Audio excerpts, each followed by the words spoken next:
स्पष्ट रूप से पर्यटन की खेती की इन दोनों प्रक्रियाओं का एक महत्वपूर्ण हिस्सा है। इसलिए हम यह तर्क देने में सक्षम हो जाते हैं कि पर्यटन ही एक संस्कृति या जीवन जीने का तरीका है जो शब्द के सबसे लगातार उपयोग को उद्धृत करता है।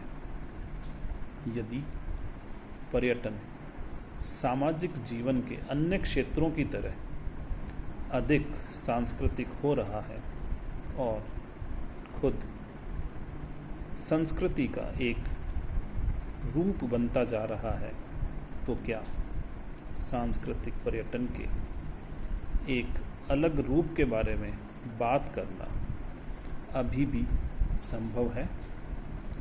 एक तर्क हो सकता है कि सभी पर्यटन सांस्कृतिक है और वास्तव में बाद में प्रस्तुत की गई कुछ परिभाषाएं यह मामला है।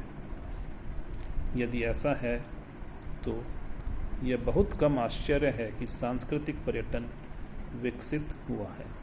हालांकि वास्तव में सांस्कृतिक आकर्षण करने वाले लोगों की संख्या में भी वृद्धि हुई है, जो समाज के बहुत व्यावहारिक परिणाम को दर्शाता है।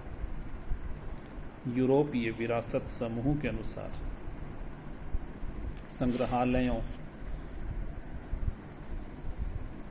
ऐतिहासिक स्मारकों और पुरातात्विक स्थलों की उपस्थिति 1977 और 1997 के बीच दोगुनी हो गई है।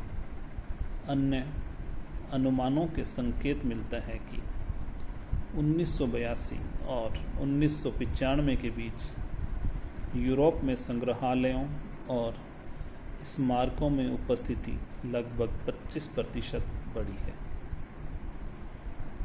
सांस्कृतिक पर्यटन में इस वृद्धि को मांग पक्ष और आपूर्ति पक्ष दोनों कारकों के संदर्भ में समझाया जा सकता है। मांग के संदर्भ में सबसे महत्वपूर्ण तर्कों में से एक यह है कि समग्र रूप से समाज में संस्कृति में रुचि बढ़ रही है। यह स्पष्ट रूप से समाज की खेती के विचार से जुड़ा हुआ है। हालांकि हाल ही में नीदरलैंड में सांस्कृतिक पर्यटन पर शोध ने सुझाव दिया है कि पर्यटकों को विशेष रूप से कोई दिलचस्पी नहीं है। संस्कृति में वे अतीत थे। डी हैन का तर्क है कि आज और अधिक पर्यटक सांस्कृतिक आकर्षण का दौरा कर रहे हैं, बस इसलिए कि अधिक पर्यटक हैं, इसलिए नहीं कि सामान्य रूप से पर्यटक किसी भी सांस्कृतिक रूप से रुचि रखते हैं। शायद अधिक ठोस तर्क यह है कि समाज में सांस्कृतिक पूंजी या सांस्कृतिक क्षमता के स्तर बढ़ गए हैं, क्योंकि शिक्षा का स्तर बढ़ गया है। यूरोप में उच्च शिक्षा में प्रवेश करने वाले लोगों की संख्या आज की तुलना में लगभग 3 गुना अधिक है, जितनी कि 30 साल पहले थी। इसका अर्थ है कि